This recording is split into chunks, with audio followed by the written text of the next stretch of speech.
আমার বিটাবো ধরেন, আমার বিটাবো আসামি অন্য ছেলের সাথে সম্পর্ক আছে। সে জানে যে এই মোকদ্দমায় তার সর্বোচ্চ সাজা হবে, আর এই মোকদ্দমার সাজাটা হচ্ছে মৃত্যুদণ্ড। এই কারণে সে শুধু বিভ্রান্তি ছড়ানোর জন্য এখন আবল তাবল বকছে। হিটু শেখের অপরাধ অনুযায়ী তার মৃত্যুদণ্ড নিশ্চিত, যা প্রকাশ করেছেন প্রতিপক্ষের আইনজীবী। বিগত এক সপ্তাহের মাঝে সাক্ষ্য শুনানির উদ্দেশ্যে দুবার আদালতে উপস্থিত করা হয়েছে হিটু শেখ এবং বাকি 3 অপরাধীকে। এমনকি আজকের মধ্যে শেষ শুনানি হবে বলে আশ্বাস দিয়েছে আসিয়া পক্ষের এই আইনজীবী। মূল আসামি যেহেতু হিটু শেখ, তাই তার ফাঁসির রায় ঠিক কবে কখন দেয়া হবে সেই সময়টিও নিশ্চিত করেছেন আইনজীবী। তাই তার বিস্তারিত জানতে সম্পূর্ণ ভিডিওটি দেখে সঙ্গেই থাকুন।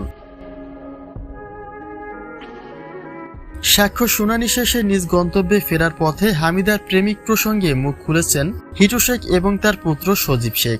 হিটু আগেও বলেছেন পরকীয়ায় লিপ্ত রয়েছে হামিদা, আর সেই প্রেমিককে সঙ্গে নিয়েই আসিয়াকে চিরবিদায় করেছে হামিদা। কিন্তু গতকাল হামিদার সেই প্রেমিকের নামটিও প্রকাশ্যে তুলেছেন স্বামী সজীব শেখ। সজীব বলেন হামিদার একমাত্র প্রেমিক আকাশ, আর সে আকাশকে সঙ্গে নিয়েই আসিয়াকে হত্যা করেছে হামিদা। তাই আপনারা আকাশকে চেপে ধরলে সকল সত্যতা উন্মোচন করতে পারবেন। হিটু শেখ এবং সজীব শেখের দেওয়া তথ্যকে কেন্দ্র করে হামিদার প্রেমিক আকাশ প্রসঙ্গে আইনজীবীর কাছে প্রশ্ন রাখা হয়। কিন্তু এখন পর্যন্ত যেহেতু আকাশকে আইনের আওতায় আনা হয়নি, তাই এই সকল প্রশ্ন থেকে বিরত থাকার অনুরোধ জানিয়েছেন এই ব্যক্তি। তবে তিনি এটা নিশ্চিত করেছেন যে হিটু শেখের বিচারের সময় ঘনিয়ে এসেছে, তাই কোনো উপায় খুঁজে না পেয়ে আবল তাবল বকে চলেছে হিটু শেখ এবং তার পুরো পরিবার। একই সময় আইনজীবী আরো বলেন, সম্ভবত আগামীকালই সাক্ষ্য শুনানির শেষ দিন হবে। আগামীকালই হয়তো আমরা ধরে নিয়েছি সাক্ষ্য সমাপ্ত হবে, এবং আগামী 15 তারিখের ভিতরে হয়তো বা এই মোকদ্দমার রায়ের জন্য প্রস্তুত হতে পারে।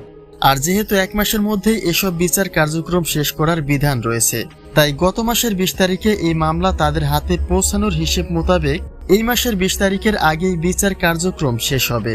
আর তাই তিনি অনেকটা নিশ্চিতভাবে জানিয়েছেন যে চলতি মাসের 15 তারিখেই হয়তোবা হিটু শেখ এবং তার পুরো পরিবারের বিচারের রায় প্রদান করা হবে।